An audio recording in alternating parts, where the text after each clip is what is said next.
हमेशा की तरह हमारे साथ मौजूद है प्रसिद्ध ज्योतिषाचार्य आचार्य राजेश जी। आचार्य जी, आपको बहुत बहुत स्वागत है। धन्यवाद। आचार्य जी, आपसे हमेशा राष्ट्रवादी जो विषय है उस पर लगातार चर्चा होती रही है और आपके काफी प्रोग्राम्स पे जनता भी जुड़ती है, आपके दर्शक जुड़ते हैं, कई प्रश्न भी आते हैं।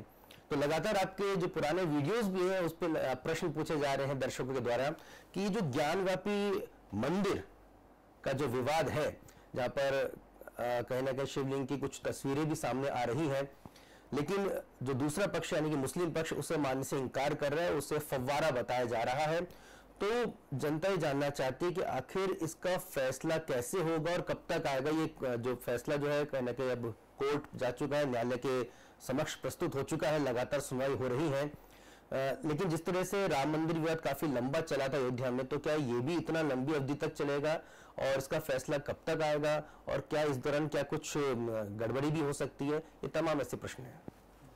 इसमें आशुतोष जी, पहले तो दर्शकों से मैं बहुत अच्छे निवेदन यही करूंगा कि ये जो परिस्थिति चल रही है, एक पक्ष यदि हम देखते हैं कि कोई जगह आपकी किसी ने दबा ली और कोर्ट का फैसला आ जाता है और ये प्रूफ आप कर देते हो और ये प्रूफ बहुत अच्छे से हो जाता है कि जगह आपकी है, तो सामने वाले पक्ष को नियम अनुसार उस फैसले को स्वीकार करना चाहिए और उस पर आगे बढ़ना चाहिए। लेकिन यहाँ ऐसा नहीं है कि सामने वाला जो पक्ष है वो इस चीज़ को सुनने और समझने को तैयार नहीं है कि वो चीज़ उनकी है, उनकी नहीं है।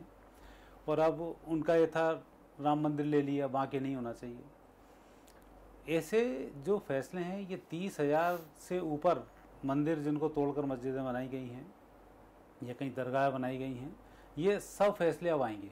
30,000 से ज़्यादा मामले फैसले आएंगे। ओके। और दूसरा, और उसके पीछे कारण, ये मेरी बकवास नहीं है, कारण है प्रकृति।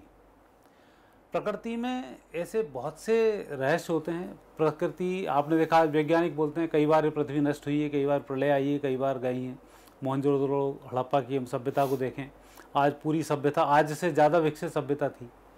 नदी नाले, पानी रखने की जगह, वहाँ पर गेहूँ रखने की जगह, और वहाँ जो चिन्ह प्राप्त हुए हैं, आज से 5,000 वर्ष पहले की बात कर रहा हूँ, तो वहाँ पर भी सूर्य के चिन्ह प्राप्त हुए हैं, नंदी प्राप्त हुए हैं, शिवलिंग वहाँ पे प्राप्त हुए हैं।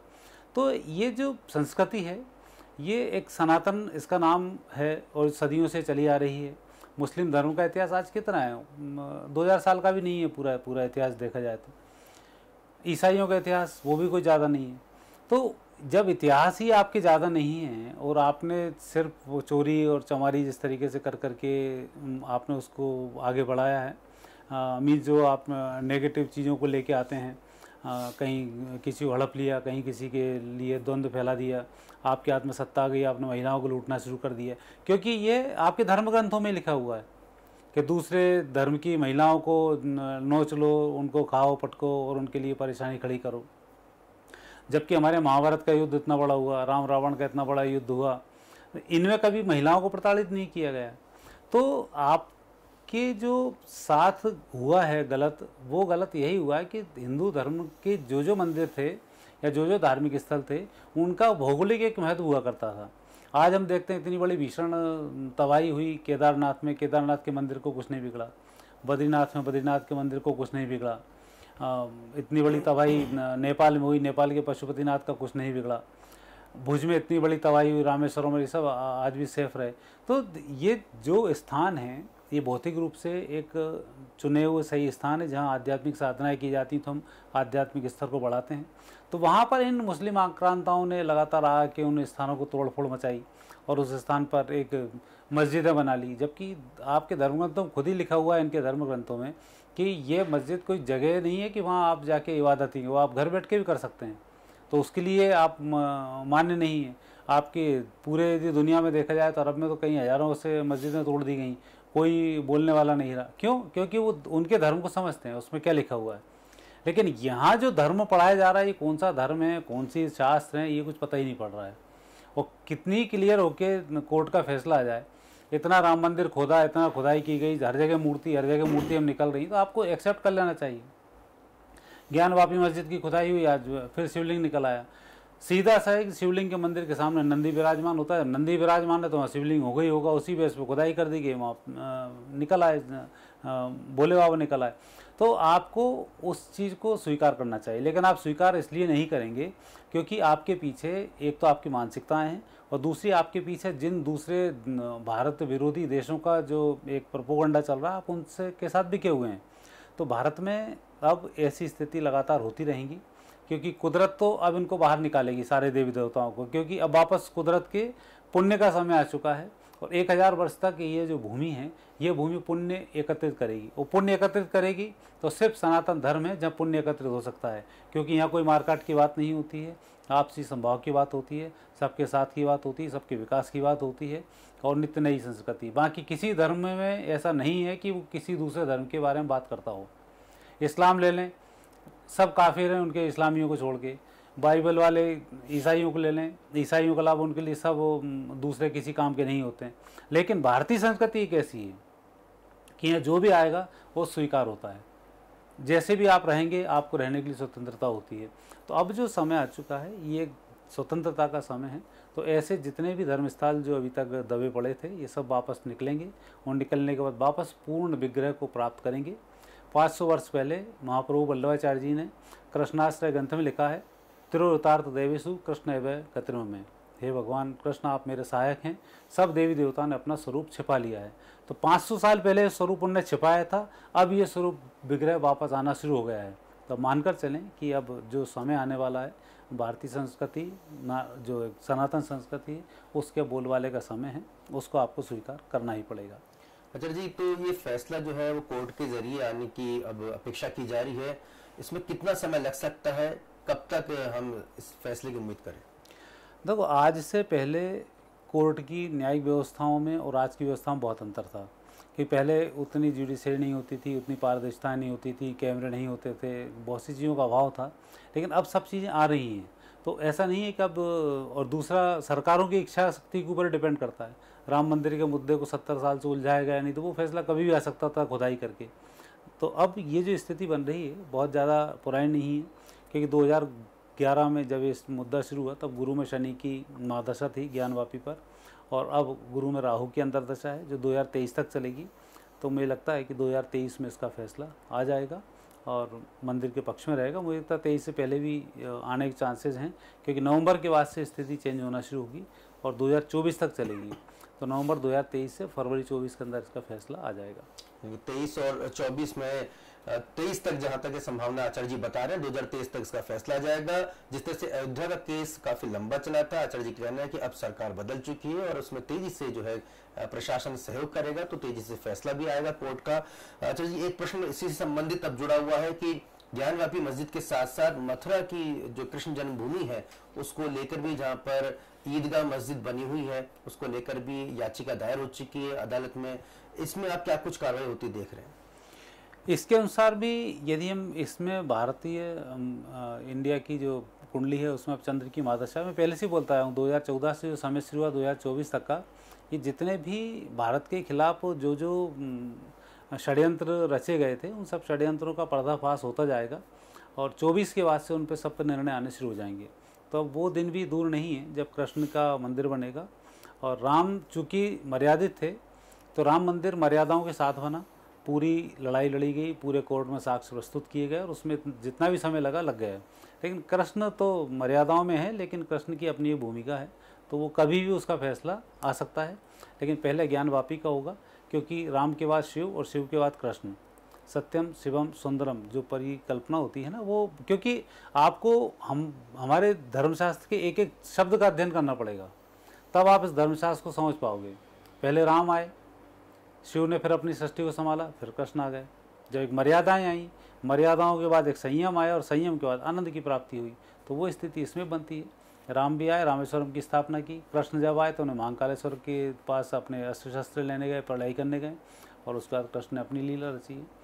तो अब वो दिन भी दूर नहीं है, लेकिन अब बहुत ज्यादा समय नहीं लगेगा। 24 में कृष्ण जन्मभूमि का भी फैसला आ जाएगा। हाँ, फैसला एक एक कोर्ट तो दे देगी। ये ठीक है कि हाई कोर्ट, सुप्रीम कोर्ट मामले आगे चलते हैं तो वो चलते रहेंगे, लेकिन फैसले आने शुरू हो जाएंगे। लगभग अगर कहा जाए कि पूर्ण रूपेण अगर जो है कृष्ण जन्मभूमि में पूरी तरह से स्थापना कैसे कब तक होने की आप संभावना देख रहे हैं? देखो, उसमें अकेले कृष्ण हमारा मतलब ये नहीं है कि हम महिमा मंडन हम हमारी संस्कृति का कर रहे हैं।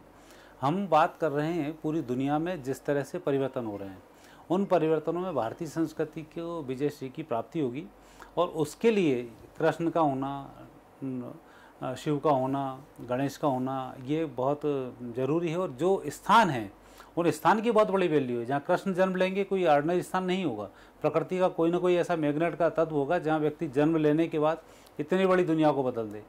अयोध्या में कोई ऐसी ऑर्डिनरी अयोध्या नहीं है, सरयू के किनारे जिस जगह उनका जन्म हुआ वो जगह ही अपने आप में पुण्यवान जगह है। भगवान शिव का जहाँ 12 ज्योतिर्लिंग है वो जगह कोई ऑर्डिनरी जगह नहीं है कि वहाँ एक ज्योतिर्लिंग होना, ज्योति स्वरूप में भगवान का विराजमान होना, ये कोई ऑर्डिनरी जगह नहीं है। तो ये जो सब जगह धीमे धीमे निकलती चली आ रही हैं, ये प्रकृति ही चाहती है कि पूरी दुनिया में अब नई संस्कृति का उदय हो, पूरी दुनिया उस संस्कृति को मानेगी और 1000 वर्ष तक ये सारा काम चलता रहेगा। तो राम हो, कृष्ण हो, शिव हो, भगवान श्री गणेश हो, इनकी संस्कृतियाँ लगातार अब उभरती रहेंगी। और जहाँ जहाँ जिस तरीके की मस्जिदें बनी हैं तो वो सब वापस स्वरूप अपना लेंगे, तो उन स्वरूपों में फिर यही स्थिति बनेगी कि एक एक करके सारी चीज़ें उखड़ेंगी, और उखड़ने के बाद वापस सनातन संस्कृति मूल स्वरूप को भव्यता के साथ फिर प्राप्त होगी। अच्छा जी, एक अंतिम प्रश्न ये कि जब ये बड़े हैरान कर देने वाली बात है कि जहाँ भी इतनी मस्जिदों की खुदाई हो रही है, जो आर्कियोलॉजिकल जो खुदाई हो रही है, उसमें मंदिर निकलकर सामने आ रहे हैं, और हमें इतिहास में अभी तक पढ़ाया गया आज़ादी के बाद से कि साहब देखिए कि इतने मुगल कालीन आर्किटेक्ट रहा है। यानी कभी कभी तो ऐसा लगता था कि भारत वाले जो है वो तो झोपड़ी में रह रहे थे, नंगे रह रहे थे, कपड़े पहनना भी नहीं आता था उनको, सलीका, उनको सबूर, उनको कुछ भी आर्किटेक्ट जो है वो मुगलों ने सिखाया। और अब जिस तरह से पोल खुल रही है, अभी इस बीच कुतुब मीनार, तथाकथित कुतुब मीनार और ताजमहल जिसे तेजो महल भी कहा जा रहा है, तो क्या इन पर भी फैसला आपको लग रहा है कि हिंदू पक्ष में आने की उम्मीद की जा रही है, या आपको लगता नहीं सिर्फ विवादी बनकर रह जाएंगे? नहीं, विवाद नहीं बन, देखो इसके पीछे ये तर्क नहीं है कि हम हिंदू मुस्लिम हो और इसके लिए हम लड़ाई कर रहे हैं। इसके लिए ये होता है जैसे जैसे ज्ञान बढ़ता है तो ज्ञान बढ़ने के ज्ञान के केंद्र भी खुलते हैं। आज मुस्लिम आक्रांताओं ने क्या किया, बिहार चले गए, बोध गया को उन्होंने नष्ट कर दिया, यूनिवर्सिटी को पूरा मीर कासिम ने जला दिया, तो नालंदा विश्वविद्यालय को जलाया गया, तो इन्होंने उन संस्कृति को नष्ट किया। होता यही कि आज कोई भी देश किसी पे भी आक्रमण करता है सबसे पहले वहाँ की संस्कृति को नष्ट करता है, तो यही इन्होंने किया कि यहाँ भारतीय संस्कृति को नष्ट किया जाए। लेकिन जब संस्कृति वापस फलने फूलने पर आती है तो वो स्थान फिर जागृत हो जाते हैं। तो ऐसे ये सब स्थान वापस जागृत होने की ओर अब अग्रसर हो चुके हैं, और लोगों को स्टडी करनी है। तो स्टडी करनी तो निश्चित रूप से आपको खोजना पड़ेगा। विज्ञान की वैल्यू बहुत ज़्यादा नहीं है। जब विज्ञान की चरम सीमा नष्ट होती तब आध्यात्म शुरू होता है। तो जब आध्यात्म शुरू होगा तो वापस आपकी जो शिक्षा केंद्र पुराने हैं इनको खोलना पड़ेगा, और अपने आप इनकी रिसर्च होंगी, लोग खोलेंगे और लोग वापस आएंगे। क्योंकि जब राम के समय में राक्षसों का कितना अंत हुआ, खाली 3 महीने का लगभग युद्ध चला, 3 महीने पूरे राक्षस साफ हो गए। 14 साल उनको राक्षसों को साफ करने में लगे। नरेंद्र मोदी 2014 में आए, 2028 तक ये सब साफ हो जाएंगे।